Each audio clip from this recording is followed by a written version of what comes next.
चलिए हम लोग स्टार्ट हो गए, है ना, रिकॉर्डिंग के साथ।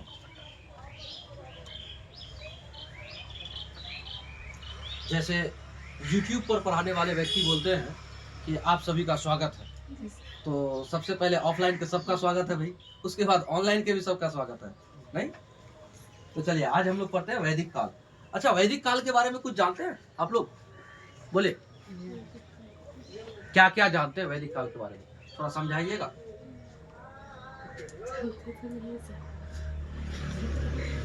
जानते हैं? नहीं जानते।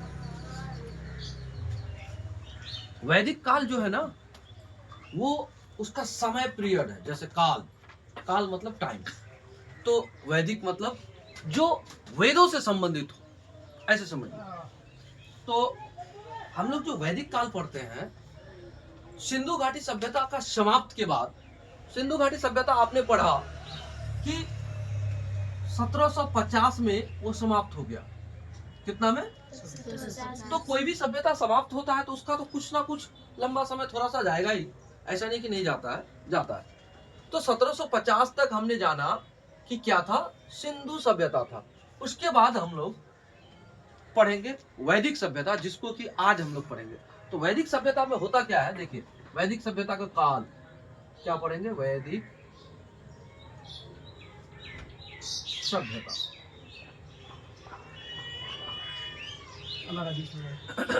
या फिर वैदिक काल, क्या पढ़ेंगे, या फिर वैदिक काल, वैदिक सभ्यता या फिर वैदिक काल। चलो वैदिक काल ही कर दो। काल, देखिए वैदिक काल में, वैदिक काल का जो टाइम पीरियड है 1500 ईस्वी पूर्व से लेकर, है ना, से लेकर 600 ईस्वी पूर्व तक। कितना तक? 1500 से लेकर 600 ईस्वी पूर्व तक। अब कहिएगा ये वैदिक सभ्यता का जो काल है उसका टाइम पीरियड है। अब इसको भी ना दो पार्ट में बांटा गया है। अब कहिए कैसा दो पार्ट? एक आता है ऋग वैदिक काल, दूसरा आता है उत्तर वैदिक काल, दो तरह का। तो ऋग वैदिक काल जो है, ये वैदिक काल में आ गया हम लोग का 1500 से कितना, 600 ईस्वी पूर्व तक। लेकिन अब आता है ऋग वैदिक काल या वैदिक काल, और दूसरा आता है उत्तर वैदिक काल, है ना। तो दूसरा आता है, इसी वैदिक काल को दो कालखंड में बांटा है, दो खंड में बांटा है। एक आता है ऋग वैदिक काल या फिर वैदिक काल, दो नाम दिया है। क्या दिया है? ऋग वैदिक काल, ऋग वैदिक काल, या फिर इसको वैदिक काल भी कहता है।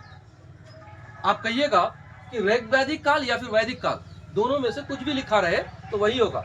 लेकिन अगर ऑप्शन में वैदिक काल देके इस तरह का दे दे कि 1500 से 600 ईस्वी पूर्व तक, तो आप इसको मानेंगे, क्योंकि ये टोटल वैदिक काल के बारे में बोल रहा है। इस कुल वैदिक काल को दो खंडों में बांटकर एक ऋग वैदिक काल और दूसरा किया है उत्तर वैदिक काल। क्या किया है? उत्तर वैदिक काल। अब आप कहिएगा इसका टाइम पीरियड तो भी बटा होगा।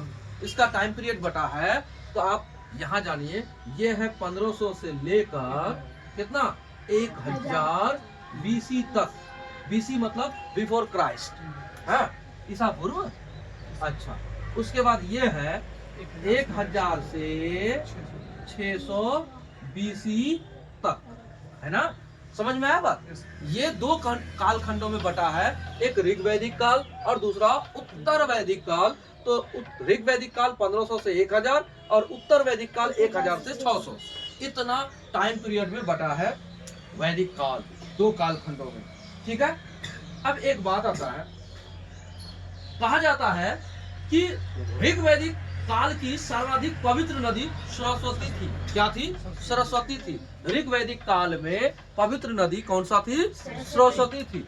अब आप बताइए, क्या हमारे जमाने में सरस्वती है? हमारे जमाने में कौन सा नदी पवित्र माना जाता है? गंगा माना जाता है। लेकिन ऋग वैदिक काल में सबसे पवित्र नदी कौन सा था? सरस्वती था। और सरस्वती हम लोग के इलाके से नहीं बहा है, कहीं से, आपको पता होना चाहिए।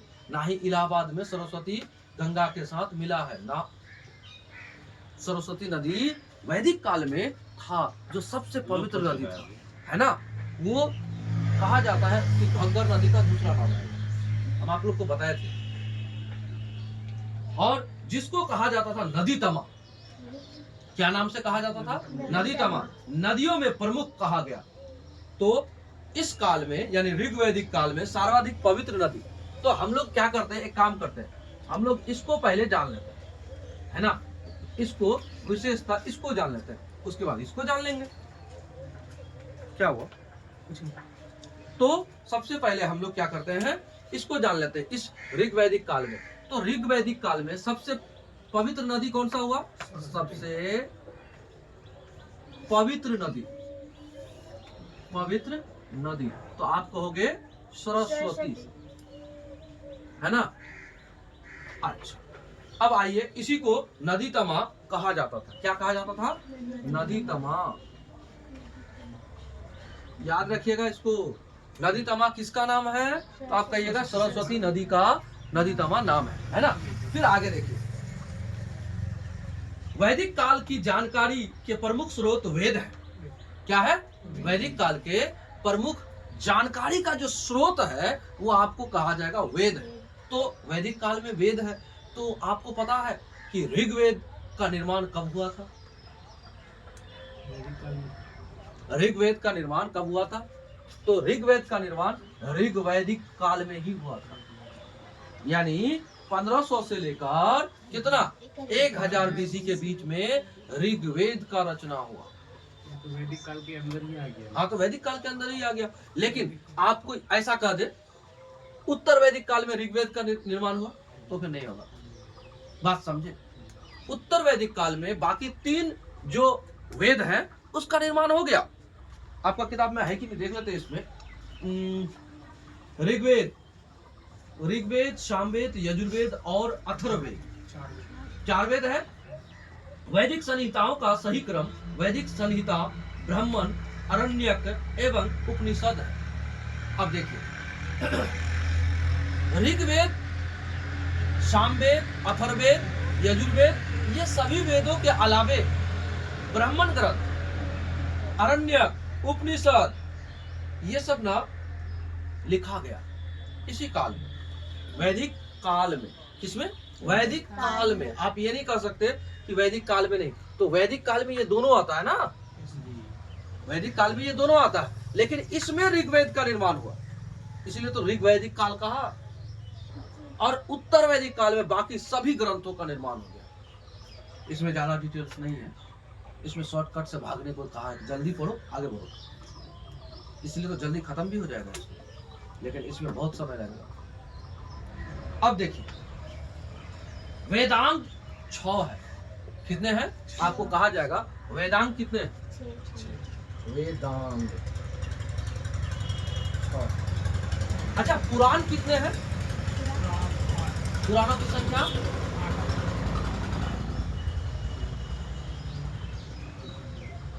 इसमें दिया है? नहीं दिया। पुराणों की संख्या शायद 18 है।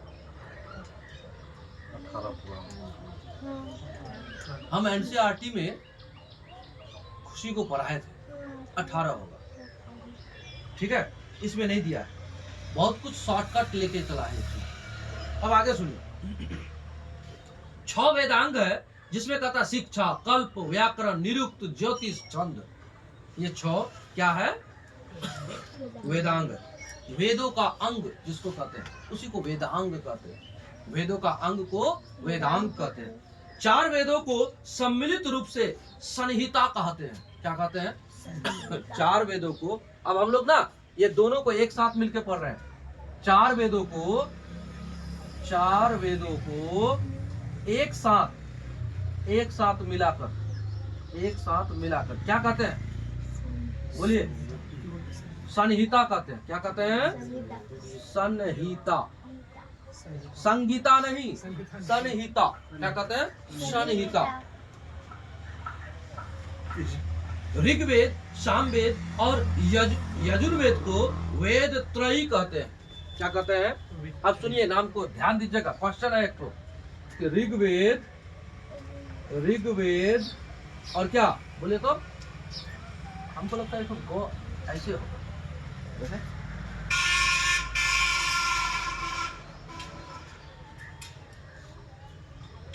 हाँ, ऋग्वेद और क्या है?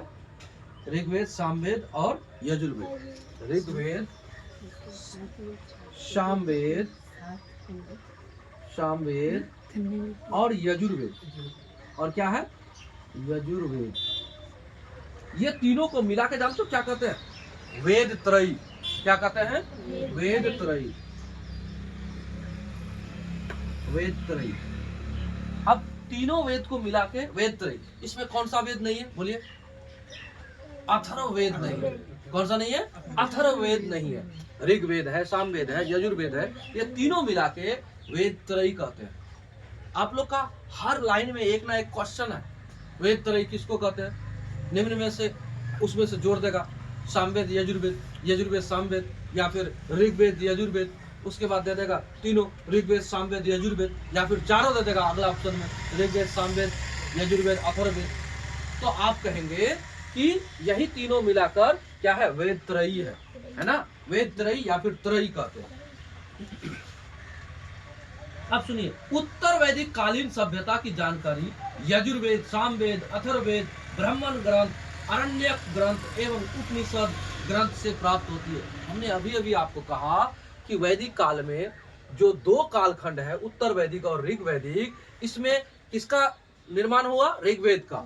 और बाकी जितने ग्रंथ हैं सबका उत्तर वैदिक काल में निर्माण हुआ, है ना? तो आपने क्या जाना कि उत्तर वैदिक कालीन सभ्यता की जानकारी यजुर्वेद, सामवेद, अथर्ववेद, ब्राह्मण ग्रंथ, अरण्यक। अरण्यक का मतलब होता है, ब्राह्मण ग्रंथ तो समझ गए ना, जो ब्राह्मणों द्वारा रचित है ना? और अरण्यक का मतलब होता है जो जंगल में रहकर लिखा गया हो, उसको अरण्यक कहते हैं। अब उसके बाद आता है क्या? अरण्यक है। उसके बाद उपनिषद। उपनिषद कहता है गुरु के समीप में बैठकर कोई ग्रंथ लिखा जाए उसको उपनिषद कहते हैं। क्या कहते हैं? बार बार सुनिएगा एक बार, गुरु के समीप बैठकर लिखा गया ग्रंथ को उपनिषद कहते हैं। क्या बोले? गुरु के बगल में बैठकर, उप मतलब बगल में, उपनिषद जो है ना, उपनिषद में कहता है कि गुरु के समीप में बैठकर लिखा गया ग्रंथ को क्या कहते हैं? उपनिषद कहते हैं, है ना? अब कहता है वेदों में सर्वाधिक महत्वपूर्ण एवं प्राचीन, वेदों में देख लीजिए तो आपको इतना याद रखना है कि 10 मंडल है और 1028 सूक्त है। किसमें? ऋग्वेद। ऋग्वेद सबसे प्राचीन ग्रंथ है, ठीक है ना? सबसे प्राचीन ग्रंथ अगर पूछा जाए वैदिक सभ्यता का तो आप कहोगे ऋग्वेद। अच्छा, ऋग्वेद का 9वां मंडल देवता सोम को समर्पित है। आपको क्वेश्चन कहेगा ऋग्वेद का 9वां मंडल किसको समर्पित है? तो आप कहोगे ऋग्वेद का 9वां मंडल। कौन सा? इस वेद का 9वां मंडल किसको समर्पित है? मंडल किसको समर्पित है? सोम देवता को। सोम देवता को समर्पित है, को समर्पित है। अच्छा, एक बात बताइए, सोम देवता को समर्पित है, इसको शायद प्रकृति का देवता कहा जाता होगा, सोम देवता को। अस्ते मा सद्गम्य वाक्य ईशोपनिषद यानी ऋग्वेद से लिया गया है। गायत्री मंत्र ऋग्वेद के 3रे मंडल से उल्लिखित। गायत्री मंत्र को जानते हैं? ओम भूर्भुवः स्वः। ये कहाँ से लिया गया है? ऋग्वेद का 3रा मंडल से लिया गया। आपको क्वेश्चन पूछेगा गायत्री मंत्र किससे लिया गया, किस ग्रंथ से लिया गया, तो आप कहोगे ऋग्वेद से लिया गया। ऋग्वेद का कौन से मंडल से लिया गया, तो आप कहोगे ऋग्वेद का 3रा मंडल से लिया गया। और आपको एक बात और बताते हैं कि ये जो गायत्री मंत्र है किस देवता को समर्पित है, तो बोलिए तो। गायत्री मंत्र किस देवता को समर्पित है, तो आप कहोगे सावित्री देवता को समर्पित है। और सावित्री देवता किसको कहते हैं, तो आप कहोगे सूर्य देवता। किसको कहते हैं? सूर्य देवता को। तो एक्चुअल में जो गायत्री मंत्र है वो किसको समर्पित है? सूर्य देवता को समर्पित है। अब आप कहिए गायत्री तो किसी लड़की या महिला का नाम होगा, तो हम क्या कर सकते हैं, हम तो इसमें कुछ कह नहीं सकते हैं। तो आप इसको यही कहिएगा कि हम लोग ठीक है, हम लोग नाम देते हैं, लेकिन नहीं, सावित्री देवता जो है सावित्री देवता को समर्पित है, तो अर्थात सूर्य देवता को समर्पित है। क्लियर, ये बात मालूम हो गया ना? नहीं तो आप लोग फिर टेंशन में पड़ जाते कि सूर्य देवता होता कैसे भाई, क्वेश्चन में गलत करके आ जाते। तो आपको पता होना चाहिए कि गायत्री मंत्र किसको समर्पित है, आप कहोगे सावित्री देवता को समर्पित है। अगर वो ना रहे तो सूर्य देवता को समर्पित है। और ये ऋग्वेद का कौन से मंडल में है, तीसरे मंडल में, ठीक है, ऋग्वेद का तीसरा मंडल में। इसकी रचना विश्वामित्र ने किया। किसकी? ऋग्वेद की नहीं, ये गायत्री मंत्र की रचना, गायत्री मंत्र की रचना किसने किया? विश्वामित्र ने किया। किसने किया? विश्वामित्र ने किया। फिर आगे सुनिए, हाँ, तीसरे मंडल में उल्लेखित है इसकी रचना। अब सुनिए, छांदोग्य उपनिषद में केवल 3 आश्रमों का उल्लेख किया गया है, जबकि चारों आश्रम का उल्लेख सर्वप्रथम जवालोन उपनिषद में मिलता है। देखिए, उस जमाने में हमको इसलिए ये चीज पता है कि कितना छाटा है। हम इसी चीज को ना 12th क्लास का एनसीईआरटी में अभी कुछ दिनों पहले पढ़ाए, तो उसमें बहुत ज्यादा डिटेल्स है। मतलब एक चैप्टर को पढ़ाने में 3 दिन 4 दिन लग गया, और यहाँ जो वैदिक काल है उसको समाप्त करने में थोड़ा सा समय में खत्म हो जाएगा। तो फर्क तो पड़ेगा ना, बहुत ज्यादा है। तो अब सुनिए, 4 आश्रम का चर्चा होती है, 4 आश्रम का चर्चा होती है। 4 आश्रम में 100 वर्ष रखा। कितना वर्ष रखा है? 100 वर्ष। एक मनुष्य का 4 आश्रम, कहने का मतलब 4 स्टेज में वो आदमी अपना जीवन जिएगा। सबसे पहला ब्रह्मचर्य है, जो 0 से लेकर 25 साल तक। उसके बाद 25 से 50 तक वो क्या करेगा? पारिवारिक जीवन बिताएगा। और 50 से 75 तक फिर वो वैराग्य जीवन बिताएगा।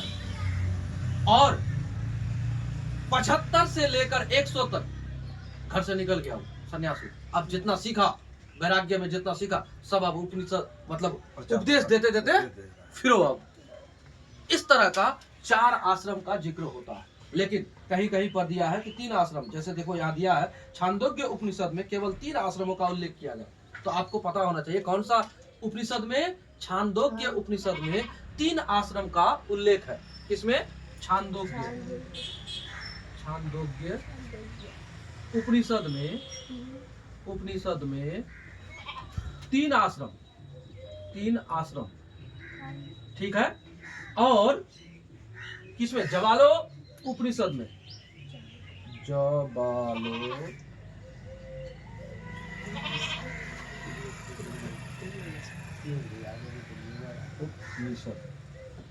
उपनिषद में 4 आश्रम का उल्लेख मिला है। कितना आश्रम का? 4 आश्रम का। तो आपको हमने चारों आश्रम तो बता ही दिया। अब आगे सुनिए, इसमें लेकिन है नहीं। ऋग्वैदिक कालीन वर्ण व्यवस्था व्यवसाय पर आधारित था। ऋग्वैदिक काल में जो वर्ण व्यवस्था था, आपको पता है वर्ण व्यवस्था कब से शुरू हुआ है? वर्ण व्यवस्था वैदिक काल से ही है। उससे पहले वर्ण के बारे में नहीं जानता था। जिसको आज हम लोग जाति पाति करते हो, जिसको आज हमारा समाज जात पात करता है, वो पहले वर्ण व्यवस्था था। वर्ण मतलब रंग के आधार पर व्यवस्था था। हाँ, काला घोड़ा, उससे पहले काला घोड़ा भी नहीं था। उससे पहले जानते क्या था? आपको पता होना चाहिए, ये जो वैदिक काल आप पढ़ रहे हो, तो वैदिक काल में जो लोग मतलब इंडिया पर आए, भारत में आए, ऐसे कहो, तो भारत में ना ये लोग, इनको जो वैदिक काल के लोग हैं वो मध्य एशिया से आए, ऐसा मतलब प्रमाण मिलता है। कुछ लोग कहता है कि वो दक्षिणी ध्रुव से आए, कुछ लोग कहता है कि इधर दूसरे इलाके से आए। तो हम बहुत सब बात को नहीं मानेंगे। हम एक तो बात जिसको मतलब प्रचलित बात है, जिस बात को लगभग सारे इतिहासकार माने हैं, हम लोग उसको मानेंगे। तो लगभग सभी इतिहासकार मानते हैं कि ये जो वैदिक काल के लोग हैं इसको आर्य कहते हैं। क्या कहते हैं? आर्य कहते हैं। तो कहते हैं कि आर्य जो है वो मध्य एशिया से आए। कहाँ से आए? मध्य एशिया से आए। आर्य कहाँ से आए? मध्य एशिया से आए। हम लोग लगभग वैदिक काल का इतना जानकारी कर लिए, लेकिन वैदिक काल के लोग को क्या कहते हैं वो नहीं पढ़े थे, यहाँ है भी नहीं, लेकिन हम आपको बता दिए कि मध्य एशिया से आए थे और वैदिक काल के लोगों को क्या कहते थे? आर्य कहते थे। तो जब आए उस जमाने में दो ही वर्ण व्यवस्था था। एक उधर से आए हुए व्यक्ति को कहते थे आर्य, और जो यहाँ पर पहले से थे उसको कहते थे अनार्य। आर्य अनार्य, बात समझे? जो आर्य नहीं था उसको अनार्य कहा, और जो आर्य था, जो आए थे उधर से मध्य एशिया से, उसको आर्य कहे। क्या कहे? आर्य। यानी कि दो वर्ण था। कितने वर्ण थे उस समय? दो वर्ण थे। दो वर्ण थे। जैसे जिस समय वैदिक काल शुरुआत हुआ था उस समय केवल दो ही वर्ण था। कितना? दो। एक था आर्य और दूसरा था अनार्य। अब आप कहिएगा कि इससे फिर आगे बढ़ा कैसे? इससे आगे वर्ण व्यवस्था बढ़ा कैसे? आप ऐसे समझिए, जैसे जो काम जो करेगा ना उसी के साथ उसका वर्ण जोड़ दिया कि आप मतलब सेवा करते हो तो फिर सेवा वाला अलग हो गया। कोई रक्षा करता है तो रक्षा वाला वर्ण अलग हो गया, और जो पूजा पाठ करता है उसका वर्ण अलग हो गया। तो ऐसे करके वर्ण बांटा उस जमाने में। और वो जानते हैं, एक तरह से टैग लग गया लोगों में। उसका बच्चा जन्म लिया तो वो उसी कैटेगरी में हो गया, उसी को वो मानेगा। ये होना शुरू हो गया था फिर। लेकिन सबसे पहले कितने वर्ण थे? दो। एक आर्य और दूसरा अनार्य। अब उसके बाद फिर क्या होता है? वर्ण जो है, वर्ण व्यवस्था फिर शुरू हो गया। तो कहता है कि वैदिक ऋग वैदिक कालीन वर्ण व्यवस्था व्यवसाय पर आधारित था। कैसा था? व्यवसाय पर आधारित था। कहने का मतलब जो जैसा काम करेगा, जो जैसा व्यवसाय करेगा, उस तरह का वर्ण होगा। तो सुनिए क्या क्या कहता है इसमें। इसमें कहता है ऋग्वेद से बढ़ई, ऋग्वेद से बढ़ई, रथकार, बुनकर, चर्मकार, कारीगर आदि शिल्प वर्ग की जानकारी प्राप्त होती है। मतलब जो लोग इस तरह के काम करते थे उसको शिल्प वर्ग में रखता था। अब सुनिए आगे फिर। ऋग्वेद में प्रमुख व्यवसायियों का उल्लेख प्राप्त होता है, जैसे तक्षण, तक्षण का मतलब बढ़ई। फिर कहा धातु कर्मी, यानी धातु का कार्य करने वाले। धातु कर्मी समझते हैं? धातु कर्मी समझते कैसा होता है? जैसे लोहा से कोई सामान बनाना, जैसे चांदी से कोई सामान बनाना, सोना से कोई सामान बनाना, तो इसको धातु कर्मी कहा। तो धातु कर्मी में कहते हैं कि धातु से कार्य करने वाले को धातु कर्मी कहते हैं। फिर आगे सुनिए, स्वर्णकार, चर्मकार, वाय यानी जुल्हे, कुंभकार, कुलाल आदि। ऋग्वेद के सर्वप्रमुख देवता इंद्र है, इसे पुरंदर कहा गया है। यानी इसमें शॉर्टकट में भाग रहे हैं हम लोग, बहुत तेजी में जा रहे हैं। ये पुस्तक बहुत तेजी में लेके जा रहा है। अच्छा, वर्ण समझ गए ना? तो उस समय काम के आधार पर और व्यवसाय के आधार पर उस समय ऋग्वैदिक काल में क्या मिला? वर्ण व्यवस्था दिया, जो आगे चल के वो उसके साथ टैग लग गया। अब आगे सुनिए इसमें। ऋग्वेद में सबसे प्रमुख देवता किसको कहते हैं? इंद्र को कहते हैं। ऋग्वेद में सबसे प्रमुख देवता कौन है? इंद्र है। और इंद्र को पुरंदर कहते हैं। क्या कहते हैं? पुरंदर कहते हैं। और इंद्र के बारे में 250 बार सूक्त है। कितने स्तुति है? सूक्त का मतलब स्तुति, उसका पूजा अर्चना करने का मंत्र सब। हाँ, तो वो कितना है? 250 है। और जानते हैं यह बादल एवं वर्षा के देवता है। इंद्र क्या है? बादल यानी वर्षा का देवता है। उस जमाने में ना इंद्र का सबसे ज्यादा बोलबाला। ऋग्वैदिक काल में भगवान इंद्र को सबसे ज्यादा पूजते थे लोग। उसके बाद भगवान इंद्र के बाद अगर किसी दूसरे का पूजा होता था तो अग्नि का। किसका होता था? अग्नि का। जानते हैं उसका बारे में चर्चा हुआ है 200 बार।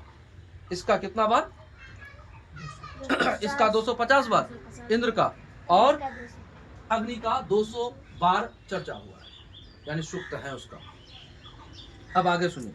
उत्तर वैदिक काल में सर्वश्रेष्ठ देवता के रूप में इंद्र के स्थान पर प्रजापति को सर्वोच्च स्थान मिला।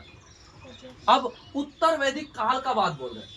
किस काल का? वैदिक काल और उत्तर वैदिक। तो वैदिक काल में इंद्र आगे थे, अब भगवान इंद्र पीछे हो गए, अब आ गए प्रजापति जी। प्रजापति जी क्या हो गए? अब सबसे प्रमुख देवता हो गए। अब सुनिए, यजुर्वेद में ब्रीहि यानी धान, यव यानी जौ, मान यानी उड़द, मूडंग यानी मूंग, गोधूम यानी गेहूं, मसूर आदि अनाजों का वर्णन मिलता है। यानी उस जमाने में भी ऐसे अनाज को लोग खाते थे।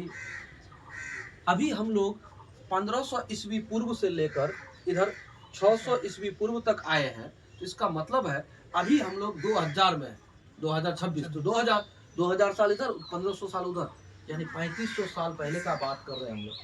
अगर 1000 साल 500 साल हटा दें तो 3000 साल पहले का बात कर रहे हैं, यानी उत्तर वैदिक काल में। उस जमाने में लोग 3000 साल पहले भी लोग क्या करते थे? खाते पीते थे। अच्छा एक बात बताओ, वर्ण व्यवस्था कब से बना? तो आप कहोगे 1500 ईस्वी पूर्व से शुरू हो गई है। काहे कि आर्य अनार्य, उससे पहले तो वर्ण व्यवस्था था नहीं, लेकिन उसके बाद ही शुरू हुआ है। आज भी आप किसी ऐसे व्यक्ति जिनको आप कहते हो कि हमारे समाज में सबसे उम्र दराज बुजुर्ग आदमी है, उनसे पूछिएगा कि ये जाति पाति का व्यवस्था कब से आया, तो कहेगा युगों युगों से वो सच है, वो ऐसे बोलेगा। लेकिन वास्तविकता ये है, पहले जाति पाति नहीं था। जाति पाति तो बीच में बना और भयानक बना, इतना कट्टरता बन गया कि क्या बोले आपको। किसी के साथ तो अमानवीय व्यवहार होता था, बहुत हुआ है, बहुत। अगर आप सही से इतिहास को पूरा डिटेल्स में, फुल डिटेल्स में अगर अच्छा से पढ़ लीजिएगा ना, तो आपका रोंगटा खड़ा हो जाएगा कि लोगों के साथ ऐसा अत्याचार होता था और होता है। आज भी ऐसे ऐसे जगह पर होता है कि आप वैसे अत्याचार को जब आप देखेंगे ना, तो आपको लगेगा, मन रोएगा आपका। बहुत होता है, बहुत होता है। खान सर के द्वारा हम मतलब उसको पढ़े भी हैं, खान सर के द्वारा कई बार वीडियो में भी सुने हैं कि केरल में एक स्थान है त्रावणकोर, उस जगह पर ना दलित महिलाओं को स्तन ढकने पर टैक्स लेता था। उसको मूलाकर कहता है। महिलाओं के साथ सोचो कैसा अत्याचार हुआ था कि स्तन ढकने पर टैक्स लेता था। और यहां तक कि ऐसा टैक्स लेता था, बोला जाता था कि अगर जिस महिला का स्तन बड़ा है तो उसको ज्यादा टैक्स लगेगा, जिस महिला का स्तन छोटा है तो उसको कम टैक्स लगेगा। सोचो कितना अत्याचार होता था उस जगह पर, कितना अत्याचार होता था। और वहां की एक महिला लास्ट में अपना प्राण गंवा दी, अपने प्राण की आहुति दे दी, स्तन को काट दिया, कहा था हम नहीं देंगे टैक्स, और उस कारण खून का बहाव से वो मर गई। अब सोचिए कितना अत्याचार हुआ था, जबकि ये वर्ण व्यवस्था मानवों द्वारा बनाया गया, और मानवों द्वारा बनाया गया मानव के साथ अत्याचार। ऐसा आपको इसी इतिहास में पढ़ने को मिलेगा कि वैदिक धर्म में कुछ बुराइयां थी, कुछ बुराइयां थी, ऐसा ऐसा बुराइयां हैं। उन बुराइयों को आप देखोगे, इस सृष्टि का निर्माण में अगर पुरुष और महिला दोनों का योगदान है। अगर महिला नहीं होती तो पुरुष नहीं, पुरुष नहीं होता तो महिला नहीं। आखिर सृष्टि के निर्माण में दोनों का हिस्सेदारी है। लेकिन आप एक वर्ग को आप गाली से तुलना करोगे, ये गलत है ना। मेरी भी कोई माता है, मेरी भी कोई बहन है, ऐसा थोड़े कि हम स्त्री समाज को ही गाली दे दे। ऐसा ऐसा लिखा गया है, कहा जाता है, हमने उसका रेफरेंस एनसीईआरटी में बच्ची को पढ़ाया 12th क्लास में। उस बुक में क्लियर स्पष्ट लिखा हुआ है कि अगर दो गालियां हैं, जैसे किसी को गाली दे रहे हो तो दो गाली है, तो तीसरी गाली क्या है? औरत है। तीसरी गाली औरत है। ये कहां का न्याय है औरतों के साथ? कहां का न्याय? आप औरतों को गाली खाते हो, कहां का न्याय? ये तो घोर अन्याय है। इन सभी बातों को ना पढ़ने के बाद आपको लगेगा कि नहीं, समाज कुछ ना कुछ थोड़ा बहुत तो बुराई लेके चला है, जिसको हम लोग को दूर हटा देना है। और जानते हो समाज कब अच्छा होगा? जब समाज में बच्चियों को भी पढ़ने का अवसर अच्छा से मिलेगा। आज आप देखिए हमारे समाज में बड़े बड़े पोस्ट पर लड़कियां हैं। गर्व की बात है कि आईएएस, आईपीएस, यहां तक कि राष्ट्रपति भी हमारा महिला ही है। तो ये सब बात ना होना चाहिए, ये सब होना भी चाहिए। अब आगे सुनिए, उत्तर वैदिक काल में ही कहता है गोधूम, ये सब तो बता दिया। अथर्ववेद में सर्वप्रथम नहरों का उल्लेख हुआ है। अथर्ववेद में सर्वप्रथम नहरों का उल्लेख हुआ है। आपको क्वेश्चन किया जाएगा कि नहरों का उल्लेख निम्न में से किस वेद में किया गया है? तो आपको वहां ऑप्शन रहेगा यजुर्वेद, ऋग्वेद, हाँ, उसके बाद अथर्ववेद, सामवेद। तो आपको आंसर देना होगा किसमें है? अथर्ववेद में। ठीक है। फिर कहता है निष्क, शतमान, पाद, कृणाल आदि माप की विभिन्न इकाइयां थी। यानी माप की इकाइयां जैसे हम लोग अभी आज के दिन में जाते हैं, कहते हैं कि 1 किलो तेल दे दीजिए, कहते हैं, कभी कभी कहते हैं 1 लीटर तेल दे दीजिए, जबकि तेल को मापने का वास्तविक जो इकाई है हम लोग के यहाँ लिक्विड को लीटर में है। ऐसा बोलते हो? 1 किलो केला दे दीजिए, हम लोग जाते हैं तो बोलते हैं 1 किलो नहीं 1 दर्जन केला दे दीजिए। माप की इकाइयां है ना। ऐसा कहते 1 किलो कपड़ा दे दीजिए, नहीं कहते। हम लोग कहते 1 मीटर 2 मीटर कपड़ा दे दीजिए, ऐसा कहते हैं। तो उस जमाने में, जिस जमाने के बारे में आप पढ़ रहे हो ऋग्वैदिक काल में, इसमें कहता है कि निष्क, शतमान, हाँ, उसके बाद पाद, कृणाल आदि माप की विभिन्न इकाइयां थी। द्रोण अनाज मापने के लिए प्रयोग किया जाता था। अनाज मापने के लिए किसका प्रयोग किया जाता? किस माप का? द्रोण का। किसका? द्रोण का। द्रोण माप का जो मतलब उपयोग होता था अनाज मापने के लिए होता था। तो आपसे सवाल डायरेक्टली किया जाएगा निम्न में से कौन सा माप तौल की इकाई अनाज से संबंधित था? किस काल में? ऋग्वैदिक काल में। तो आप कहोगे कि द्रोण प्रणाली। आपको ऋग्वैदिक नहीं देगा, इस जगह पर वैदिक देगा, क्योंकि वैदिक के अंदर सब आ जाता है ना, तो ऐसा देगा।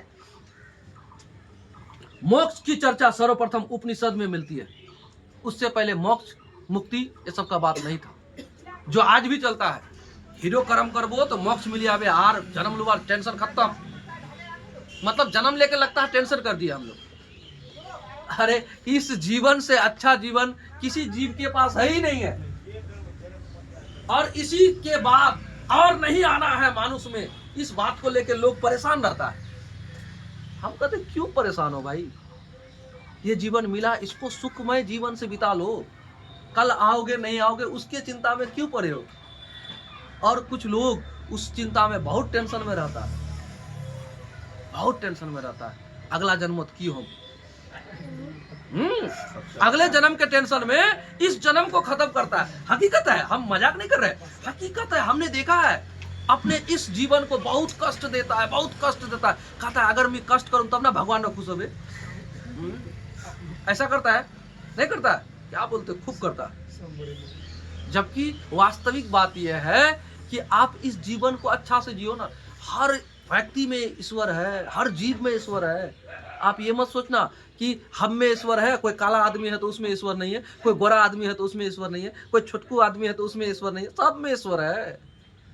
लेकिन हम लोग क्या करते हैं? अगले जन्म का टेंशन लेके इस जन्म को खराब कर लेते हैं। ऐसा नहीं करना चाहिए ना, ना ना ना, ना। तो मोक्ष की चर्चा सबसे पहले कहाँ हुआ है? बोलिए। मोक्ष की चर्चा सर्वप्रथम उपनिषद में मिलती है। पुनर्जन्म की अवधारणा बृहद अरण्यक उपनिषद में मिलती है। पुनर्जन्म की अवधारणा अब अरण्यक में मिलती है। पुनर्जन्म और मोक्ष की बात, तो पुनर्जन्म और मोक्ष की बात सर्वप्रथम इसी समय में आया। हाँ, वैदिक काल में। अब आप एक बात समझिए, इस वैदिक काल में 2 काल हमने आपको बताया, ऋग्वैदिक और उत्तर वैदिक। ऋग्वैदिक काल में पाखंड नहीं था। पाखंड समझते हैं? ऐसा करो ऐसा हो जाएगा, ऐसा करो ऐसा हो जाएगा, 3 ठो केला चढ़ा दो आपके घर में धन संपत्ति हो जाएगा। ये सब पाखंड नहीं था। लेकिन उत्तर वैदिक काल में ये पाखंड शुरू हो गया। और उत्तर वैदिक काल में ही सुने ना, मोक्ष, पुनर्जन्म, ये सब का तांडव चालू। आपको पता है यहां तक कहा गया है वर्षा नहीं हो रही है, हम यहाँ यज्ञ करेंगे वर्षा हो जाएगी। पुत्र प्राप्ति नहीं हो रही है, यज्ञ करो पुत्र प्राप्ति हो जाएगी। तो सर ऋषि मुनि सब जितना सारा था उत्तर वैदिक काल में हुआ होगा। अब बात को समझिए, उससे पहले भी हुआ था, तब ना ऋग्वेद की रचना हुई। लेकिन उस समय पाखंड नहीं था, हम बार बार बात को बोल रहे हैं, उस समय नाटक करने वाले लोग नहीं थे। उसके बाद इसको व्यवसाय बना लिया। व्यवसाय मतलब हम अगर ऐसा करेंगे तो हमको मिलेगा। आज भी ब्राह्मणों में ऐसे ऐसे लोग हैं जो अपने समाज के लिए न्यौछावर हो जाएंगे। आज भी ऐसे ऐसे ब्राह्मणों में लोग हैं जो देश के प्रति समर्पित है और विद्वान लोग हैं। और आपको ये बात मानना ही पड़ेगा, हमें भी मानना पड़ेगा, जाति व्यवस्था में सबसे उच्च अगर दर्जा दिया जाता है तो ब्राह्मणों को दिया जाता है। ये बात सच्चाई है। और उनके वर्ग में शुरू से पढ़ने का अधिकार रहा। क्या रहा? ब्राह्मणों में पढ़ने का अधिकार रहा। अब पढ़ने का अधिकार में आप पढ़ेगा जो वही तो बढ़ेगा। आप अभी भी ये बात को, इस श्लोक को जानते हो, जो पढ़ेगा वो बढ़ेगा। तो पढ़ा और पढ़ के समाज को पढ़ाया। उनके द्वारा रचा गया ब्राह्मण ग्रंथ वगैरह वगैरह बहुत कुछ रचा गया। तो सब ब्राह्मण गलत नहीं है ना, लेकिन कुछ लोग इसको व्यवसाय बना लिए और ऐसा व्यवसाय बना लिए, पाखंड से भर दिया। हमारा इस वैदिक धर्म को पाखंड से भर दिया। यम नचिकेता का संवाद कठोपनिषद में मिलता है। ऋग्वैदिक कालीन समाज में सबसे छोटी इकाई परिवार होता था। सही बात है, आज भी तो सबसे छोटी इकाई परिवार ही है। अच्छा, इसके अलावा इसमें अन्य इकाइयों के रूप में ग्राम, परिवार सब एक जगह रहा तो ग्राम बना, उसके बाद विश्व बना, और उसके बाद जन का उल्लेख मिलता है। और जन से महाजनपद आया था, है ना। ऋग्वैदिक कालीन आर्यों की अर्थव्यवस्था का मुख्य आधार पशु चारण था। क्या था? वो लोग क्या करते थे, मुख्य जो आजीविका का स्रोत था ना, पशु चारण ये सब वगैरह करते थे। पशुओं की प्राप्ति के लिए विभिन्न प्रकार की प्रार्थनाएं एवं अनुष्ठान किए जाते थे। पशुओं की प्राप्ति के लिए विभिन्न प्रकार के अनुष्ठान और प्रार्थना किए जाते थे। कहता है गाय को अघन्य अर्थात न मारे जाने वाला पशु कहा गया। गाय को उस जमाने से यानी वैदिक काल से क्या कहा जाता है? पशुओं को, यानी गाय, पशुओं में गाय को अघन्य कहा जाता है। अघन्य का मतलब होता है जिसकी हत्या ना हो, जिसकी हत्या किया जाना पाप है, उसको अघन्य कहा गया। यानी आपको कहा जाएगा कि निम्न में से किस पशु को अघन्य कहा गया है, तो आप कहोगे गाय को, क्योंकि वैदिक काल में गाय को अघन्य कहा गया है, जो मारा जाने वाला पशु ना हो, जिसको नहीं मारा जाए। लेकिन जानते हो आगे क्या हुआ? खाली बलि दो, सब काम में बलि दो, सब काम में बलि, नहीं तो देवी तो खुश नहीं होगा, देवता खुश नहीं होगा। किसी चक्कर में इसको ना, इस धर्म का एक तरह से थोड़ा बहुत पतन हुआ। और इसी के कारण बौद्ध धर्म और जैन धर्म का उद्भव बहुत विस्तार रूप से हुआ। इसके कारण क्यों? क्योंकि इस धर्म में आ गया कठोरपन। ऐसा कठोर वाला बात आ गया कि अब एक गरीब आदमी को कहेगा तुमको बलि देना है, अब उसके घर में एक ठो गोरू है, उसको काटने के लिए बोल दे तो गड़बड़ हो जाएगा। गोरू काट के बलि दो, ये आर्य वाला बहुत गड़बड़ कर दिया था उस जमाने में। और उसके बाद तब वैदिक धर्म और जैन धर्म और बौद्ध धर्म का उत्पत्ति हो गया। वो कहता नहीं कुछ नहीं देना है, आपसे जो बनता है वो कीजिए, भगवान का नाम जपिए, काफी है। जा सब लोग उसी के तरफ बढ़ गया। समझे? ऐसा हुआ था। चलिए आगे बढ़ते इसमें। अब सुनिए, गाय के संदर्भ में विभिन्न शब्दों का उल्लेख मिलता है। गोमत यानी धनी व्यक्ति, गविष्टि गाय की खोज करने वाले को गविष्टि कहता है, गोपति गाय का रक्षक आदि। वैदिक काल में सभा और समिति नामक दो संस्थाएं थी। सभा श्रेष्ठ एवं संभ्रांत लोगों की संस्था थी। समिति सामान्य जनता की प्रतिनिधि करती थी। समिति के अध्यक्ष को ईशान कहा जाता था। आपसे क्वेश्चन पूछा जा सकता है, ईशान किसे कहा जाता है? तो समिति का अध्यक्ष ईशान कहा जाता था। यह राजा को चुनने एवं पदच्युत करने का कार्य करती थी। इसका मतलब समझे, वैदिक काल में राजा चुना जाता था। राजा का बेटा राजा नहीं होता था, राजा चुना जाता था। सब मिलके एक व्यक्ति को राजा चुना और वो क्या करेगा, रक्षा करेगा सबका। ठीक है, फिर आगे सुनिए।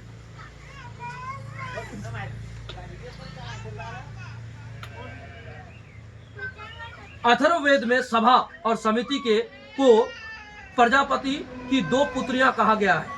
प्रजापति की दो पुत्रियां कहा गया है अथर्ववेद में सभा और समिति को, है ना।